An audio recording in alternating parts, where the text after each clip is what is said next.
بسم اللہ الرحمن الرحیم۔ لوگوں، ایک مرتبہ پھر آپ سے یہ بتاؤں کہ کراچی کے جو حالات ہیں اس میں روز پر روز ابتری کا سلسلہ شروع، اور یہ بھی بتاتا چلوں کہ اس وقت جو یہ کہا جا رہا تھا 2016 میں یا 2013 میں کہ جناب کراچی میں امن و امان کی تباہ صورتحال ہے، اس کو ختم کیا جائے۔ اور ایک سوال یہ بھی بتانا چاہتا ہوں کہ الطاف حسین اور رحمان ڈکیت اور عزیر بلوچ یہ تو اب نہیں ہے نا، نہ بابو لاڈلا ہیں نہ ارشد پپو ہیں، تو کیا اس وقت کراچی کے حالات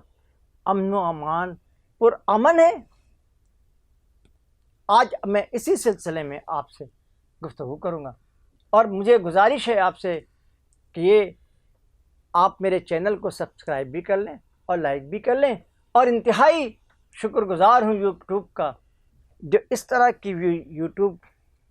جو ویڈیوز ہیں ان کو وہ آگے لے کے جاتے۔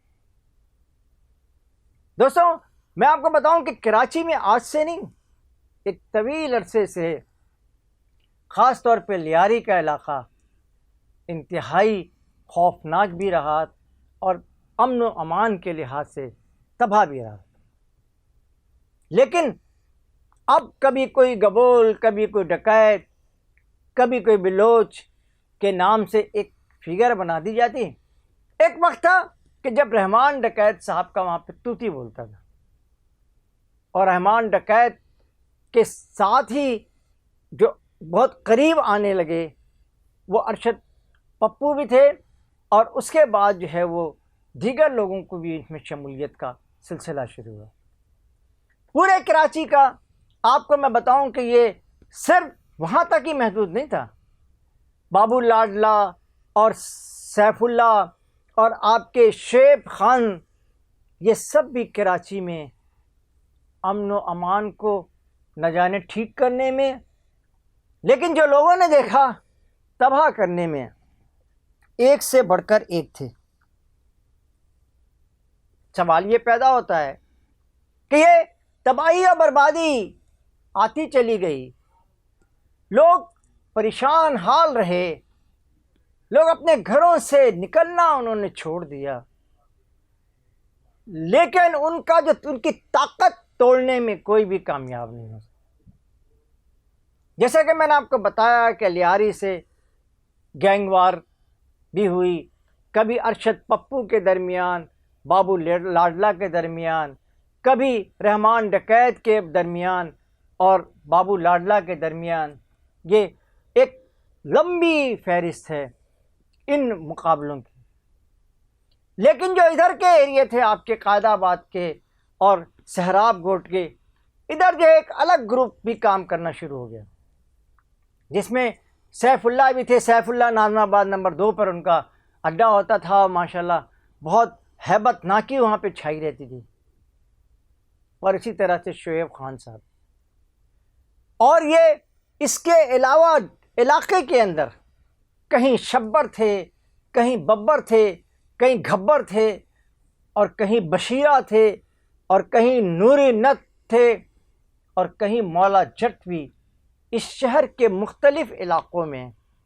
زور شور سے اپنی بدماشیوں کو چلا رہے تھے۔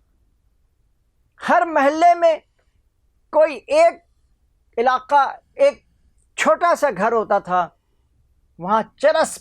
فروخت ہوتی تھی۔ اس زمانے میں ہیروئن کا دور نہیں تھا، یہ تو ہیروئن کا دور بعد میں آیا جب ہیروئن فلموں میں آنے لگی، تو اس کے پورے صورتحال کو پھر یہ طے کیا، شاید اسٹیبلشمنٹ نے بھی طے کیا،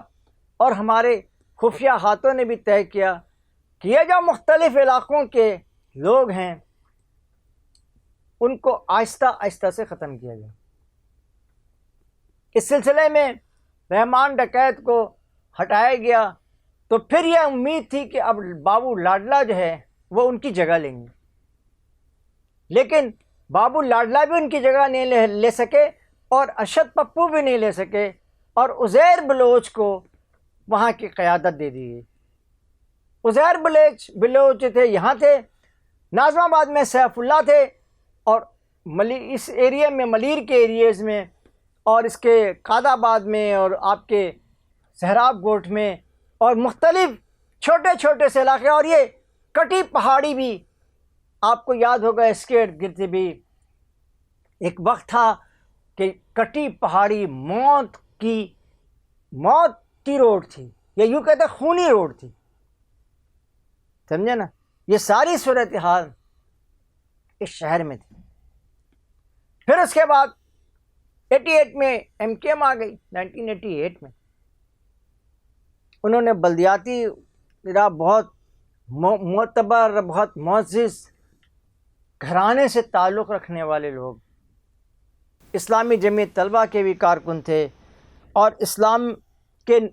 دیگر پارٹیوں کے بھی لوگ تھے، وہ سب کے سب اس میں شامل ہوئے۔ اور اس شمولیت کے بعد یہ امید چلی تھی، یہ امید آ چکی تھی کہ اس شہر میں اب الطاف گروپ کا قبضہ ہو گیا ہے، اور وہ اس پہ کنٹرول کریں گے، اور شہر میں امن و امان قائم ہو جائے گا۔ اس حقیقت سے تو انکار نہیں ہے کہ یہ جو علاقائی بدماش تھے، یہ جو محلے والے ڈاکو تھے، یا محلے والے جو دادا کہلاتے تھے، ان سب کو فوری طور پہ الطاف گروپ نے قابو کیا،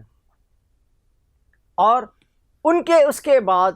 اس پوری صورتحال کو سنبھالا۔ لیکن لیاری گینگ وار، اور لیاری میں جو چل رہی تھی، کبھی رحمان ڈکیت کی اور کبھی دیگر لوگوں کی، وہ بدماشی ایز اٹ از چلتی رہی۔ بتائیے کہ حتیٰ کہ یہ دوبارہ جنرل پرویز مشرف صاحب جو ہیں، یہ اقتدار میں آئے، اور انہوں نے اپنے ساتھ جو ہے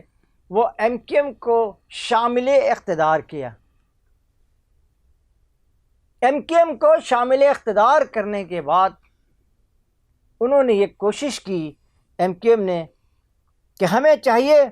کہ ہم لیاری میں بھی کسی نہ کسی طور پہ اپنا قبضہ کریں۔ گو کہ رؤوف صدیقی صاحب اس کی بار بار، وہ وزیر داخلہ تھے اس وقت،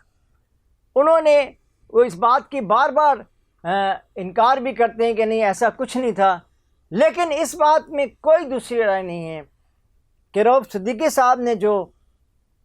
لیاری کے حالات کو قابو کرنے کے لیے لیاری امن کمیٹی کے نام پہ جو اپنا گروپ بنایا تھا،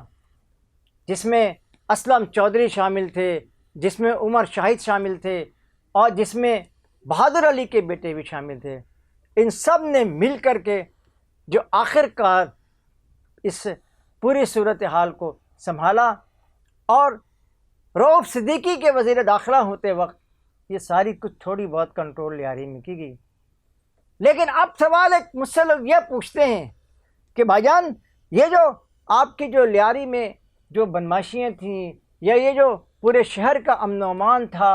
اور یہ جو کیا امن و امان یہی ہے کہ قتل نہ ہو؟ آج تو قتل بھی ہو رہے ہیں اور لوٹ مار بھی جاری ہے۔ کیا امن و امان ایک قتل پہ محفوظ ہو جاتی ہے کہیں؟ ایسا ہرگز نہیں، نہ ایسا تھا۔ لیکن آج بھی اس شہر میں لیاری سے بھی آپریٹ ہو رہا ہے، اور اس سے آگے جا کے بلوچستان سے بھی آپریٹ ہو رہا ہے، اور اس سے جا کر کے ایران کے بھی سستان علاقے سے بھی کچھ لوگ اس شہر میں بدماشیوں کو، بھتہ خوریوں کو وہ سب چلا بھی رہے ہیں، اور لوٹ مار بھی کروا رہے ہیں، اور امن و امان کی صورتحال کو خراب کر کے یہ بات ثابت کر رہے ہیں